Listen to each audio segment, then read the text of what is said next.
Om Sai Ram, Sai Satcharitra, Chapter 37. This chapter covers the following. In this chapter, Hemant Pant describes the Chavdi procession. Preliminary. Blessed is Sai's life and his daily routine. His ways and actions are indescribable. At times, he was intoxicated with Brahmanand, that is, divine joy, and the other times, content with knowledge of self. Despite doing so many things, he was not concerned with them at all. Though he seemed at times physically motionless, he was not idle or asleep. He always abided in his own self. Though he looked as calm and quiet as the placid sea, he was deep and unfathomable. Who can describe his ineffable nature? He regarded men as brothers and women as sisters and mothers. He was a perfect and perpetual celibate. May the knowledge we got through his acquaintance last us unto our death. Let us always serve him with wholehearted devotion to his feet. Let us see him, the God in all beings, and let us always love his name.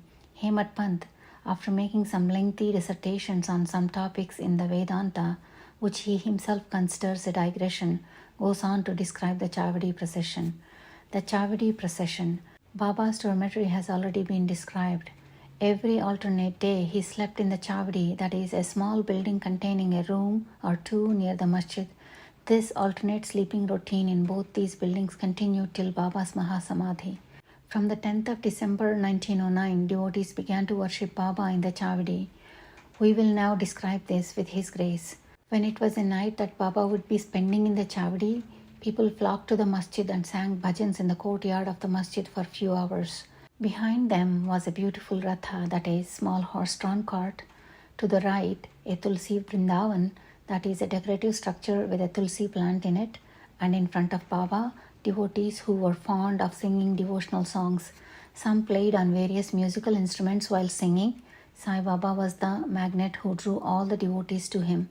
Outside the courtyard, some held their torches, some decorated the palanquin, while others stood with canes in their hands and shouted out cries of victory to Baba.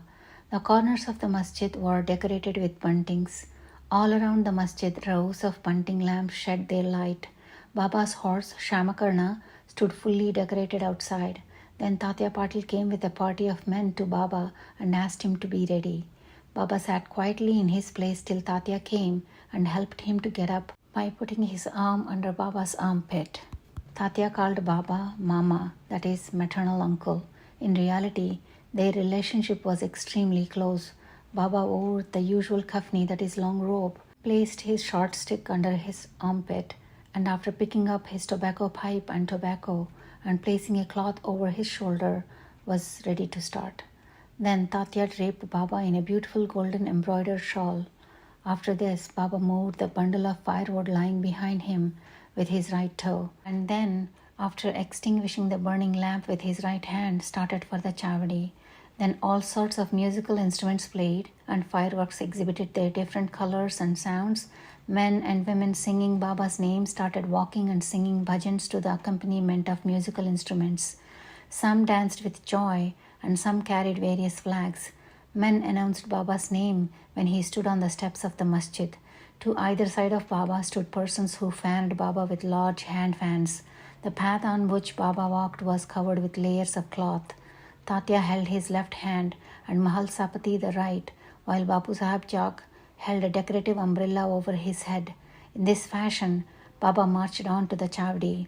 The fully decorated horse, Shamakarna, led the way, and behind him were all the carriers, waiters, musicians, and a crowd of devotees.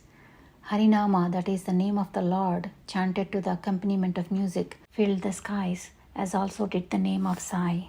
In this manner, the procession reached the corner, when all the persons that joined this party seemed pleased and delighted. On reaching this corner, Baba stood facing the Chavdi and shone with a peculiar luster. It seemed as if Baba's face glittered like dawn or like the glory of the rising sun. Baba stood there with a concentrated mind facing the north, as if he was calling somebody. All the instruments played their music while Baba moved his right arm up and down for some time. Kaka Sahib Dikshit then came forward with a silver plate containing flowers besmeared with gulal, that is, red powder, and showered them on Baba's body. The musical instruments played their best at this juncture, and Baba's face beamed with steady and added radiance and beauty. Everyone present drank this luster to their heart's content. Words fail to describe the scene and splendor of this occasion. Sometimes Mahalsapati would begin to dance, possessed by some deity. But everyone was rather surprised to see that despite this sudden distraction, Baba's concentration was not in the least bit disturbed. With the lantern in his hand, Tatya Patil walked on Baba's left side and Bhagat Mahalsapati on the right, holding with his hand the hem of Baba's garment. What a beautiful procession and what an expression of devotion. To witness this, men and women, poor and rich, flocked to the masjid. Baba walked very slowly. The devotees followed on both sides with love and devotion. With joy pervading the atmosphere, the procession reached the Chavadi. That scene and those days are gone now. Nobody can see them now or in the future, but by remembering and visualizing this scene, we can bring solace and comfort to our minds. The Chavadi was also fully decorated with a white ceiling, mirrors, and many types of lamps. On reaching it, Tatya went ahead and placed a padded seat with a bolster on it and asked Baba to sit on it. He also gave Baba a good coat to wear. Then the devotees worshipped him in various ways. They placed a crown with a tuft on his head, placed garlands of flowers and jewels around his neck, and marking his forehead with musk mixed vertical lines and a dot, as Vaishnava devotees do. They stared at him for a long time, to their heart's content. They changed his headdress now and then and held it aloft on his head, fearing that Baba might throw it away. Baba knew the hearts of them all and meekly submitted to all their methods without objection. With these decorations, he looked wonderfully beautiful. Nana Sahib Nimonkar held the chhatra, that is umbrella, with its beautiful pendants. Bapu Sahib Jag washed Baba's feet in a silver dish and offered arghya and worship with due formalities. He then besmeared Baba's arms with sandal paste and offered Baba betel leaves. Baba sat and Tatya and others kept alternatively standing and falling at his feet. When Baba sat, supporting himself against the bolster, devotees on both sides waved fans. Shama then prepared the chilim, that is pipe, and handed it over to Tatya, who drew a flame out of it and then gave it to Baba. After Baba had his smoke, it was given to Bhagat Mahalsapati, and then it was passed around to everyone.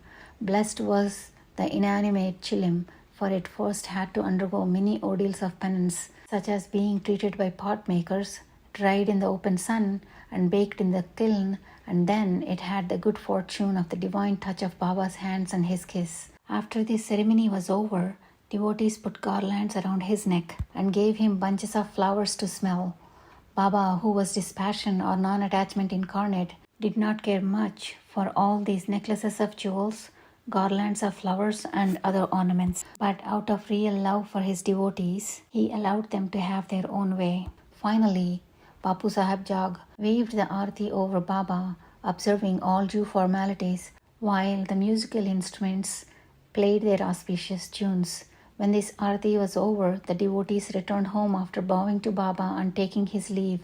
When Tatya Patil, after offering chilim, attar, that is scent, and rose water, was about to leave, Baba said to him lovingly, "Guard me, go if you like, but return sometimes at night and inquire after me."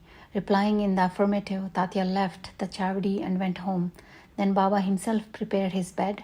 He spread out 50 or 60 white sheets, one upon another, and thus making his bed, went to sleep.